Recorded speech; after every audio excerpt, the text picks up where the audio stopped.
जब भी कोई कुछ नया, कुछ अलग करने की सोचता है ना, तो एक सवाल है जो पीछा नहीं छोड़ता। और ये सवाल सिर्फ स्टूडेंट्स के लिए नहीं है, ये उन सब के लिए है जो कुछ बड़ा करना चाहते हैं, यहाँ तक कि उनके माता-पिता के लिए भी। तो चलिए, आज इसी सवाल की गहराइयों में उतरते हैं। बस यही एक सवाल। और जानते हैं, यही वो एक सवाल है जो ना जाने कितने ही सपनों को, कितनी ही उम्मीदों को शुरू होने से पहले ही कुचल देता है। लगता तो बहुत छोटा सा है ना, पर इसका जो असर है वो बहुत बहुत गहरा है। तो चलिए शुरू करते हैं हमारे पहले हिस्से से, सपनों को मारने वाला सवाल। ये वो एक डर है जो हम सबको कहीं ना कहीं, कभी ना कभी रोकता जरूर है। और ये कोई छोटी मोटी बात बिल्कुल नहीं है। सोचिए, इस एक डर की वजह से हजारों टैलेंट, हजारों सपने बस टूट कर रह जाते हैं। अपने देश की हर गली में, हर मोहल्ले में ऐसे कमाल के लोग हैं जो कुछ बड़ा करने का दम रखते हैं, पर बस रुक जाते हैं। और सबसे अजीब बात क्या है पता है?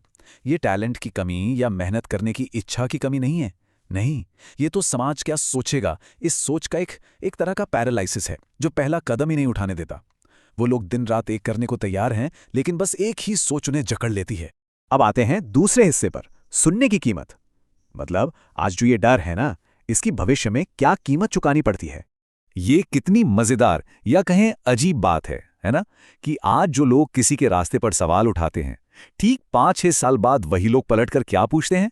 अरे भाई, स्टेटस क्या है, कितना कमाते हो? मतलब वक्त भी बदल जाता है और उनके सवाल भी। तो सोचिए जरा, जब वही लोग ये सवाल करेंगे, तब जवाब क्या होगा?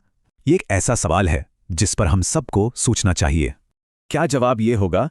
बस यही सोचता रह गया कि लोग क्या कहेंगे, और जिंदगी में कभी कोई कदम ही नहीं उठा पाया। सोचकर भी कितना दुख होता है ना? ये एक सीधी सीधी चेतावनी है कि अगर डर को अपने फैसले लेने दिए तो हाथ में सिवाय पछतावे के कुछ नहीं बचेगा। तो अब तीसरे हिस्से में ये समझते हैं कि ये लोग हैं कौन, कौन है ये आलोचक। चलिए, इनकी बनावट को थोड़ा समझते हैं। ज्यादातर मामलों में ये वो लोग होते हैं जिनके खुद के कोई सपने नहीं होते, कोई लक्ष्य नहीं होता। वो खुद तो अपनी जिंदगी में कुछ कर नहीं रहे होते और दूसरों को भी कुछ करते हुए देख नहीं सकते। उनका तो बस एक ही काम होता है, दूसरों का हौसला तोड़ना, उन्हें डिमोटिवेट करना। और ये कहावत तो सुनी ही होगी कि खाली थाली और खाली दिमाग हमेशा ज्यादा शोर करते हैं। ये बात यहाँ एकदम फिट बैठती है। ये एक बहुत पावरफुल मेटाफर है जो याद दिलाता है कि जिनकी बातों में हमें सबसे ज्यादा वजन लगता है ना, अक्सर वही अंदर से सबसे खोखले होते हैं। तो फिर उनकी बातों को इतनी तवज्जो देनी ही क्यों है? ठीक है, तो अब आते हैं चौथे और सबसे जरूरी हिस्से पर, सच्ची प्रेरणा। वो वजह जो इस सारे शोर को नजरअंदाज करने की ताकत देती है। ये है टर्निंग पॉइंट। अब वक्त है कि बाहर की आवाजों को बंद करके एक बार आईने में खुद को देखा जाए। क्या हम उन नकारात्मक सोच वाले लोगों की तरह हैं? नहीं ना? तो फिर उनकी बातें क्यों सुननी? प्रेरणा का सबसे बड़ा और सबसे सच्चा सोर्स अक्सर हमारे सबसे करीब होता है, हमारे अपने माता पिता। खासकर स्टूडेंट्स के लिए ये याद रखना बहुत जरूरी है कि उनके माँ बाप ने उनके लिए कितने बड़े बड़े सपने देखे हैं।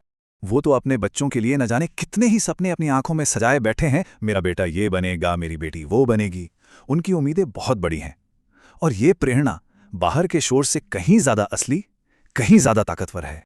तो बात सीधी सी है, असली फोकस अपने सपनों पर होना चाहिए, अपने अंदर के टैलेंट पर होना चाहिए, न कि इस बाहरी शोर शराबे पर। लक्ष्य हमेशा साफ साफ नजरों के सामने रहना चाहिए।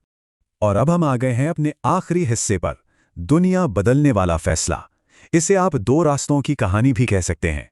यहां दो तरह के लोग होते हैं।